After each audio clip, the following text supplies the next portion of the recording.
ফেনীতে বৃষ্টির মধ্যে ভিজে ছাত্ররা হাতে মোমবাতি নিয়ে বিক্ষোভ মিছিল করছে।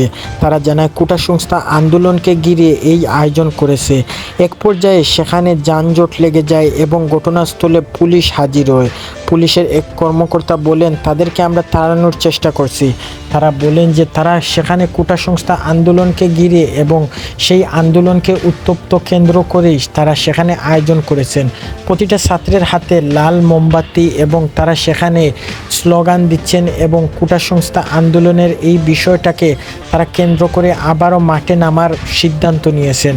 ফলে সেখানে অনেক মানুষ ভোগান্তির শিকার হচ্ছেন এবং অনেক মিডিয়া কর্মী সেখানে গিয়ে ঘিরে ধরেছেন। এক পর্যায়ে পুলিশ সেখানে বাধা দেওয়ার চেষ্টা করলেও পুলিশকে হুমকি দেওয়া হয় বলে জানান এক কর্মকর্তা।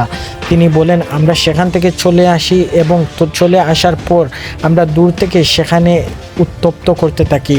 এর ফলে তারা সেখানে অনেক